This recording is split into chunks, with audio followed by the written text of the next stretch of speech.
આપણે પાઠ 6 આનુવંશિકતા ના આણ્વીય આધાર વિશેની વાત કરતા હતા, જેમાં આપણે જૈવિક તંત્રો વિશેની વાત કરી,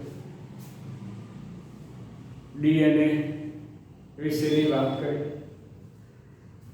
ન્યુક્લિક એસિડની રચનામાં જોવા મળતા ઘટકો વિશેની વાત કરી કે ન્યુક્લિયોસાઇડ કોને કહેવાય, ન્યુક્લિયોટાઇડ કોને કહેવાય, ડાયન્યુક્લિયોટાઇડ કોને કહેવાય, પોલીન્યુક્લિયોટાઇડ કોને કહેવાય, એના વિશેની વાત કરી. છેલ્લે આપણે ડીએનએ આણ્વિક રચના વિશેની વાત પણ કરી. આ આણ્વિક ડીએનએની કઈ કઈ ખાસિયતો હતી એના વિશેની પણ વાત કરી. આપણે કહ્યું છે તમને કે આ પાઠ ખૂબ અગત્યનો છે. આમાંથી 4 માર્કનો પ્રશ્ન 5મા પાઠની ઓપ્શનમાં પૂછાવાનો છે, એટલે આ પણ તૈયાર કરવું ખૂબ જરૂરી છે. આપણે હવે એક નાનકડી ટૂંકનોટ પહેલા જે મધ્યસ્થ પ્રણાલી અથવા તો સેન્ટ્રલ ડોગમા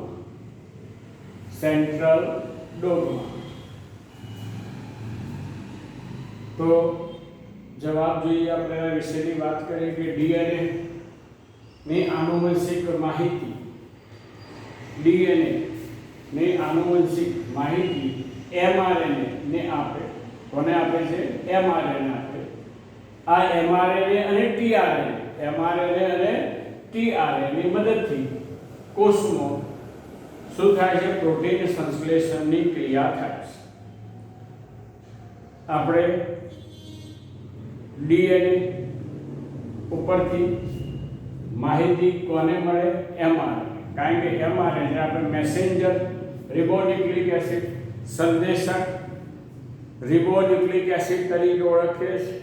એ સંદેશો નવી શૃંખલા નિર્માણ કરવા માટેના જરૂરી એમિનો એસિડનો સંદેશો ટીઆરએનએ પહોંચાડે. ટીઆરએનએ એ કોષ રસમાં રહેલા એમિનો એસિડ ને કોષ કેન્દ્રમાં લાવી શું કરે છે? પ્રોટીન સંશ્લેષણનું કાર્ય કરે છે. આ એક જ દિશામાં અહીંયા જોઈએ છે કે ડીએનએ થી એમઆરએનએ, એમઆરએનએ થી ભાષાંતર થઈ પ્રોટીન નિર્માણની ક્રિયા થાય. આ જે પ્રોટીન નિર્માણની ક્રિયા છે એક જ દિશામાં વહેતા માહિતીના પ્રવાહને એક જ દિશામાં ત્યાંથી ડીએનએ થી એમઆરએનએમાંથી પ્રોટીન પહેલું પ્રત્યાંકન થાય ને પછી ભાષાંતર. શું થાય? પહેલું પ્રત્યાંકન થાય ને પછી ભાષાંતર, પહેલું ટ્રાન્સક્રિપ્શન અને પછી ટ્રાન્સલેશનની ક્રિયા થઈ અને એમાંથી શું થાય છે? પ્રોટીન નિર્માણ થાય. આ એક જ દિશામાં વહેતા માહિતીના પ્રવાહને FHC ક્રિક નામના વૈજ્ઞાનિકે આણ્વીય જીવવિજ્ઞાનમાં પ્રસ્થાપિત પ્રણાલી તરીકે ઓળખાવ્યું. ટૂંકમાં ડીએનએમાંથી જે પ્રોટીન નિર્માણની ક્રિયા એક જ દિશામાં થાય છે એને સેન્ટ્રલ ડોગમા અથવા તો પ્રસ્થાપિત પ્રણાલી તરીકે કોને? FHC ક્રિક નામના વૈજ્ઞાનિકે સમજાવી હતી.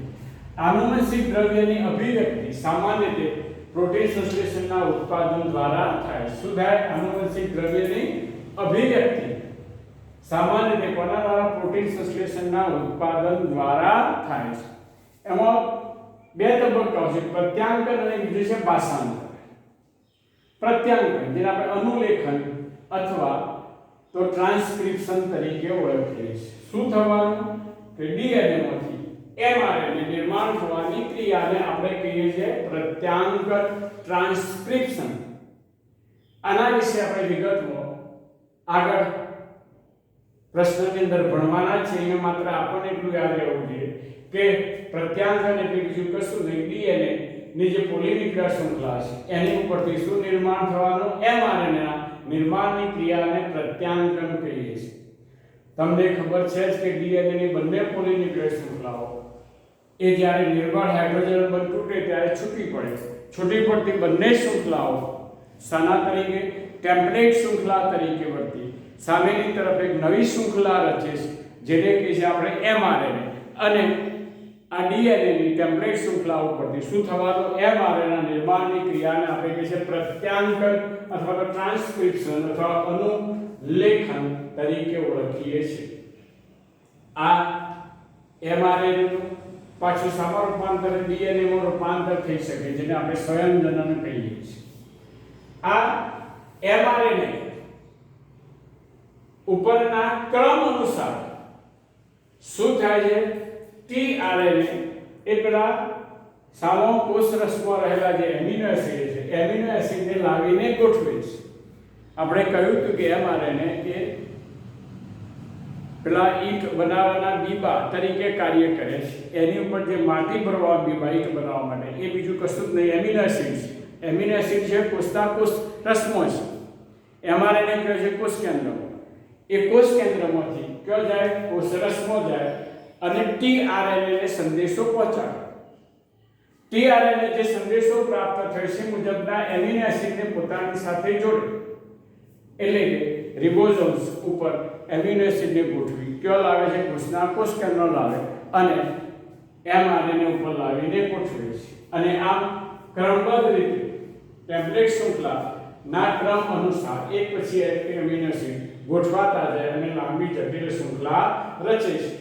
આ શૃંખલામાં એમિનો એસિડ એકબીજા સાથે જોડાય શું કરે છે, પ્રોટીન નિર્માણ કરે છે. આ ભાષાંતર વિશે પણ આપણે આગળ સવિસ્તાર ભણવાના છે.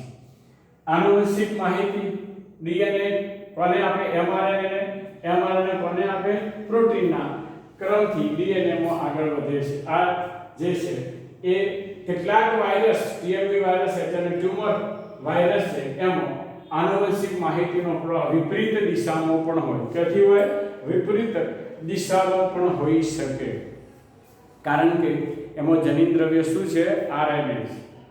TMV વાયરસ જે છે, HIV વાયરસ છે, એમાં જનીન દ્રવ્ય શું છે, RNA છે. અને એટલા માટે એ પ્રવાહ વિપરીત દિશામાં પણ વહન પામે છે. હવે બીજી એક નાનકડી ટૂંકમાં છે સસ્તનના કોષમાં DNA ની લંબાઈ. લાક્ષણિક સસ્તન કોષના બેવડી કુંતળમાં રચનારા DNA ની લંબાઈની ગણતરી કેવી રીતે કરાય, તો કે DNA ની બે ક્રમિક ન્યુક્લિયોટાઇડ નાઇટ્રોજન બે જોડ વચ્ચેનું અંતર આપણે જાણીએ છીએ 0.34 nm, એટલે કે 0.34 × 10⁻⁹ m જેટલું છે. તમને ખબર છે કે એક DNA ની રચનામાં આવેલા ન્યુક્લિયોટાઇડ ની જે લંબાઈ છે 34 એંગસ્ટ્રોમ છે, DNA ની કુંતળ લંબાઈ 34 એંગસ્ટ્રોમ, અને તેથી બે પગથિયા વચ્ચેનું અંતર થાય 3.4 એંગસ્ટ્રોમ. બે ન્યુક્લિયોટાઇડ વચ્ચેનું અંતર છે 3.4 એંગસ્ટ્રોમ આપણે જાણીએ છીએ. એટલે અહીંયા આપણે જોયું કે 0.34 × 10⁹ DNA માં કુલ ન્યુક્લિયોટાઇડ એટલે કે નાઇટ્રોજન બેઝની જોડીઓ એટલે કે 6.6 × 10⁹ BP બેઝ પેર ને આપણે કોની સાથે, એ બે વચ્ચેના અંતર સાથે ગુણ્યા 34 × 10⁹ મીટર ના m/BP 2.2 મીટર થાય. કેટલી થાય, 2.2 મીટર. સસ્તનના કોષમાં જે DNA છે, DNA લંબાઈ કેટલી છે, 2.2 મીટર. તે 10⁻⁶ મીટર લંબાઈ ધરાવતા કોષ કેન્દ્રમાં સમાયેલ છે. કેટલા કોષ કેન્દ્રમાં, 10⁻m લંબાઈ ધરાવતા કોષ કેન્દ્રમાં સમાયેલ છે. હવે મોસ્ટ ઇમ્પોર્ટન્ટ ક્વેશ્ચન છે, 4 માર્કમાં પૂછી શકાય એવો. આદિકોષ કેન્દ્રીય અને સુકોષ કેન્દ્રીય કોષમાં DNA નું પેકેજિંગ સમજાવો. DNA નું પેકેજિંગ એટલે DNA ના રચનાઓ ન્યુક્લિયોટાઇડ અને નાઇટ્રોજન બેઝ છે એના જોડાણને આપણે DNA નું પેકેજિંગ કહીએ છીએ. જે આદિકોષ કેન્દ્રીય કોષ અને સુકોષ કેન્દ્રીય કોષમાં બે જુદા જુદા પ્રકારનું હોય છે. આપણે જે આદિકોષ કેન્દ્રીય કોષ માં સમાવેશ કોને કરીએ છીએ, આપણે ઇકોલાયો, જેમાં શું આયોજિત કોષ કેન્દ્ર હોતું નથી, કોષ કેન્દ્ર પટલ હોતું નથી, વિવિધ પટલયુક્ત અંગિકાઓ પણ આવેલ હોતી નથી. તેમાં DNA શું પૂર્ણ રીતે સમાયેલ હોતું નથી, એટલે ફેલાયેલું હોતું નથી. એવો જવાબની રચના જે છે એને આપણે ન્યુક્લિયોઇડ કહીએ. શું કે ન્યુક્લિયોઇડ? ન્યુક્લિયોઇડ એટલે શું, કે ઇકોલાઈમાં ઋણ બીજવાળી DNA કેટલાક ધન બીજવાળી પ્રોટીન સાથે જોડાઈ કોષરસમાં કોઈ એક જગ્યા પર સ્થાપિત થાય છે, જેને ન્યુક્લિઓઇડ તરીકે ઓળખવામાં શું કહે છે? ન્યુક્લિઓઇડ તરીકે ઓળખવામાં આવે છે. અહીં ન્યુક્લિયોપ્રોટીન, ન્યુક્લિક એસિડ અને પ્રોટીન જોડાય એ ઢગલા સ્વરૂપે જોવા મળે છે, જેને ન્યુક્લિયોપ્રોટીન પુંજ તરીકે પણ ઓળખીએ છીએ. હવે આપણે આદિકોષ કેન્દ્રીય કોષમાં જનીન દ્રવ્યનું આયોજન ભણી ગયા. કયા? આદિકોષ કેન્દ્રીય કોષમાં જનીન દ્રવ્યનું આયોજન આપણે ભણી ગયા કે જેની અંદર આપણે જોઈ ગયા હતા કે કોષ કેન્દ્રિકા, કોષ કેન્દ્ર પટલ અને રંગસૂત્રનો અભાવ હોય છે. એના વિશેની વાત આપણે કરી છે. હવે મહત્વની વાત આપણે જે ભણવાના છે, સુકોષ કેન્દ્રીય કોષમાં જનીન દ્રવ્યનું આયોજન. તો કે સુકોષ કેન્દ્રીય કોષમાં જનીન દ્રવ્યનું આયોજન જટિલ, કેવું? જટિલ રંગસૂત્ર દ્રવ્ય અને રંગસૂત્ર સ્વરૂપે જોવા મળે છે. કયા સ્વરૂપે? રંગસૂત્ર સ્વરૂપે જોવા મળે છે. આપણે 11માની અંદર જ્યારે અંગિકાઓ વિશેની વાત કરી ત્યારે રંગસૂત્ર વિશે પણ આપણે ભણી ગયેલા છીએ. આ રંગસૂત્રની રચનામાં કયા કયા ઘટકો આવેલા છે? એમાં પહેલો જોઈએ આપણે હિસ્ટોન પ્રોટીન. આ ધનવીજભારિત પ્રોટીન સમૂહ તરીકે આવેલા. શાના તરીકે? હિસ્ટોન, બિનહિસ્ટોન અને આપણે જાણીએ છીએ કે ન્યુક્લિયોસોમ આવા એકમો છે. પૈકી આપણે હિસ્ટોનની વાત કરીએ, ધનવીજભારિત પ્રોટીનના સમૂહ તરીકે આવેલા છે, જે આ પ્રોટીનનો વીજભાર તેમાં સમાવિષ્ટ પાર્શ્વ શૃંખલાઓમાં આવેલા એમિનો એસિડના બહુલક પર આધાર રાખે છે. એટલે ધન વીજભારનો આધાર શાની ઉપર? તો કે તેમાં સમાવિષ્ટ પાર્શ્વ શૃંખલાઓ પર આવેલા એમિનો એસિડના બહુલક પર આધાર રાખે છે. શાના ઉપર? એમિનો એસિડના બહુલક પર આધાર રાખે છે. તેમાં સૌથી વધુ માત્રામાં આલ્કલીય એમિનો એસિડ કયા? લાઇસિન અને આર્જિનિન આવેલા. ટૂંકા પ્રશ્નોમાં પણ પૂછી શકાય અને પૂછાયેલા છે કે લાઇસિન અને આર્જિનિન આવેલા છે. બંને એમિનો એસિડ તેની પાર્શ્વ શૃંખલા પર શું ધરાવે છે? ધન વીજભાર ધરાવે છે. લાઇસિન અને આર્જિનિન બંને પાર્શ્વ શૃંખલા ઉપર શું ધરાવે છે? ધન વીજભાર ધરાવે છે. હવે જે હિસ્ટોન ઓક્ટોબર અથવા અષ્ટક, હિસ્ટોનના 8 અણુના સંગઠનને, કેટલા? 8 અણુના સંગઠનને આપણે કે હિસ્ટોન ઓક્ટોબર તરીકે ઓળખીએ. જેમાં 2 H2A H2B 2 H4 H3 આવી રચના જોવા મળે છે. ન્યુક્લિયોસોમની વાત કરીએ આપણે કે ઋણ વીજભારિત ડીએનએના ધન વીજભારિત હિસ્ટોન સાથે, કોની સાથે? ઋણ વીજભારિત ડીએનએ કોની સાથે? ધન વીજભારિત હિસ્ટોન સાથે વીંટળાતો બનતી રચનાને આપણે કહીએ છીએ ન્યુક્લિયોસોમ. એક લાક્ષણિક ન્યુક્લિયોસોમમાં ડીએનએના કુંતલ 200 BP 200 બેઝ પેર ધરાવે છે. કેટલા? 200 બેઝ પેર BP ધરાવે છે. ક્રોમેટિન જે બીજું નામ છે રંગસૂત્ર દ્રવ્ય. કોષ કેન્દ્રમાં આવેલા ન્યુક્લિયોસોમના આવા ઘણા અણુઓ અથવા ઘણા પુનરાવર્તિત એકમોને આપણે શું કહીએ છીએ? ક્રોમેટિન. પુનરાવર્તિત એકમોને ક્રોમેટિન તરીકે ઓળખીએ. તંતુ જેવી અભિરંજિત રચના સ્વરૂપે જોવા મળે. તંતુ જેવી અભિરંજિત રચના સ્વરૂપે જોવા મળે છે. ઇલેક્ટ્રોન માઇક્રોસ્કોપમાં ક્રોમેટિન માં આવેલા ન્યુક્લિયોસોમ દોરીમાં પરોવેલા મણકા જેવા દેખાય.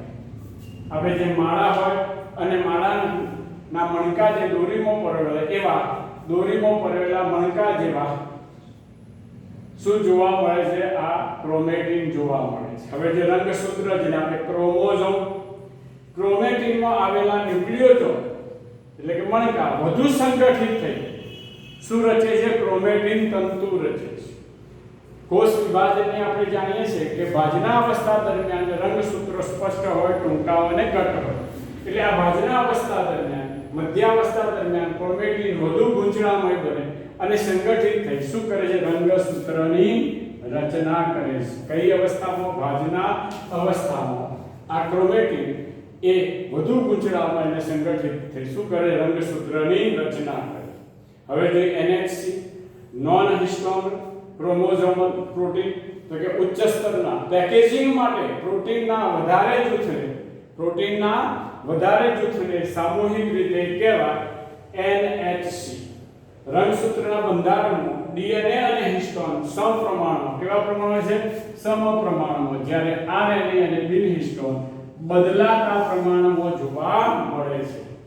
લાક્ષણિક કોષકંડલ ક્રોમેટિન વિસ્તાર જોઈએ તો કે એના બે ભાગ પાડે છે, યુક્રોમેટિન અને હિસ્ટોક્રોમેટિન. યુક્રોમેટિન અને હિસ્ટોક્રોમેટિન વચ્ચેનો તફાવત ભેદ પણ પૂછી શકાય. તે શિથિલ રીતે ગોઠવાય, આ કેવા ગાઢ રીતે ગોઠવાય, આ કેવા આછા રંગથી, આ કેવા ઘેરા રંગથી અભિરંજિત થયેલા વિસ્તાર છે. આ પ્રત્યાંગન માટે સક્રિય ક્રોમેટિન વિસ્તાર છે, આ પ્રત્યાંગન માટે નિષ્ક્રિય ક્રોમેટિન વિસ્તાર છે. આ આકૃતિ પણ દોરવી જરૂરી છે. અસ્તુ.